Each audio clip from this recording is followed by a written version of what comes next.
Welcome to my YouTube channel. This is an Islamic channel.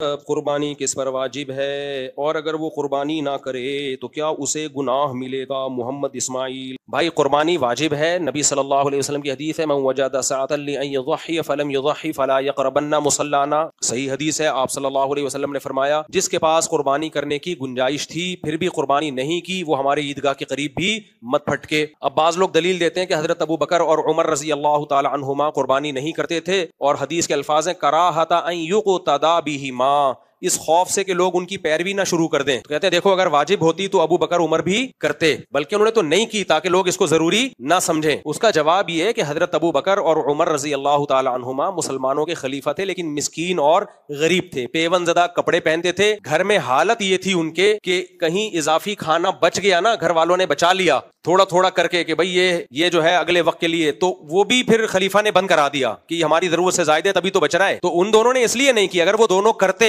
तो लोग समझते ये हर एक पर लाजिम है, गरीब को भी करनी पड़ेगी, तो इसलिए उन दोनों ने नहीं की, ताकि पता चल जाए भाई कि अगर कोई मिस्कीन और गरीब है तो वो ना करे तो कोई हरज नहीं है। वरना कॉमन सेंस की बात है कि अबू बकर और उमर एक सुन्नत को खत्म करेंगे जिसको नबी ने जिंदा किया। हर साल नबी ने कुर्बानी की है और हुक्म दिया कुर्बानी करने का, और बताया कि तुम्हारे बाप इब्राहिम अलैहिस्सलाम की ये सुन्नत से यहाँ इस्लाही सुन्नत मुराद नहीं है, तरीका है तुम्हारे वालिद इब्राहिम अलैहिस्सलाम का। तो अबू बकर उमर कहेंगे कि हम नहीं करें ताकि लोग करना ना शुरू कर दें। तो ये कॉमन सेंस की बात है क्या? ये तो हो ही नहीं सकता। उन्होंने इसलिए नहीं की ताकि गरीबों पर लोग लाजिम ना समझें, उम्मत हरज में पड़ेगी। बाकी असलाफ में इसमें इख्तलाफ था। बाज असलाफ इसके कायल थे कि वाजिब नहीं है और सुन्नत मौक़दा है। सुन्नत मौक़दा भी वाजिब के करीब ही होती है, और हर घर में घर के सरबरा अगर कर दे तो सबकी तरफ से हो जाएगी। तो बाज असलाफ का ये नजरिया है, तो ठीक है, उनका होगा नजरिया। हम इस बारे में इमाम हनीफा जो बहुत असलाफ के इमाम थे उनको फॉलो करते हैं, जिनको आधी से ज्यादा उम्मत ने फॉलो किया, और उनकी दलील मजबूत है। सही हदीस है, जो कुर्बानी की इस्तिताअत रखता है ना करे कुर्बानी, वो हमारी ईदगाह में ना आए। इसमें आपने घर के सरबरा मर्द औरत का कोई फर्क नहीं रखा। तो इसलिए मजबूत राय, और इबादत में वैसे भी एहतियात के पहलू को तरजीह दी जाती है। जब दोनों तरफ दलाइल होते हैं तो इबादत में एहतियात वाले पहलू को तरजीह दी जाती है। तो जो भी मालदार है उस पर कुर्बानी